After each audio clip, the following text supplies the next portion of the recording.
Michael's going to share just a little bit with you about his journey and what he's experienced kind of in his walk. I don't trust people who smile a lot, especially in the church. They do nice things, but what they want in return is too steep of a price. You see, I met these people before. My mom left my sister and I with some of them a long time ago. They smiled and they took us to Chuck E. Cheese. It was the best night ever. They brought us back to their house. They took off all our clothes because the doll on top of the fridge was naked and needed them. We all woke up naked in bed together. I don't trust people who smile a lot, especially in the church. They say they want to teach you a good way to live, but you see, I've met these people before. My mom said that when she got high and taught me all about sex. Then locked us in our room and beat my sister when she got caught stealing breakfast at 1 p.m. I don't trust people who smile a lot, especially in the church. They say they want to be a family, but my mom never showed up to court, and my stepmom told me that I should have stopped them from beating my sister.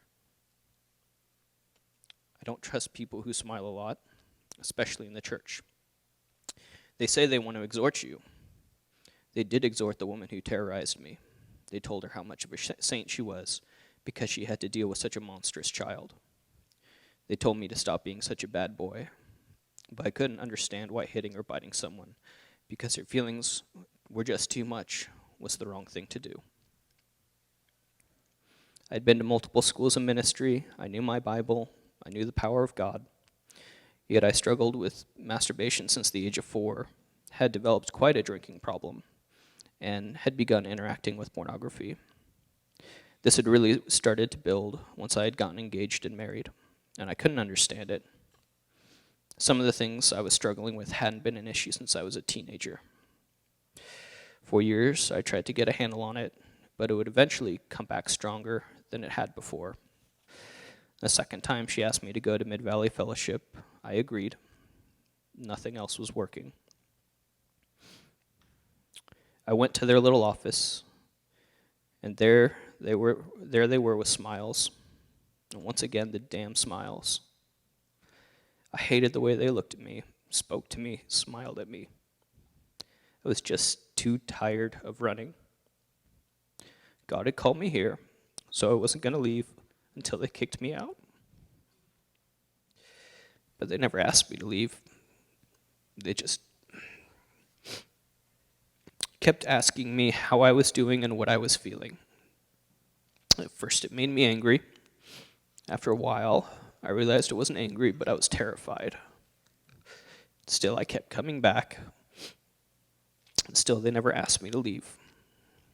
I did the first year of internship and then another. For the most part, I hated it, but there would be moments where I realized something was slowly changing. I was able to share with my wife how I felt about something. I wasn't lying with a smile. Slow change, millimeter by millimeter, until something in my heart shifted one day, and I was able to truly forgive and let go of my tormentors. Millimeter by millimeter, until one day I was happy to be around these people. In fact, I wanted to be around them. Millimeter by millimeter, until here I am, before a group of people, most of whom I don't know, talking about my life and myself. My time at Mid-Valley Fellowship has helped and continues to help me learn how to be a loving and tender-hearted father, to learn how to build a safe and loving home where we can all grow in the ways our Father has for us. I still struggle with my feelings. I still struggle with my sobriety. I still struggle. But as time has gone on, there's an inexorable sense that hope will be fulfilled, just as the Father promises.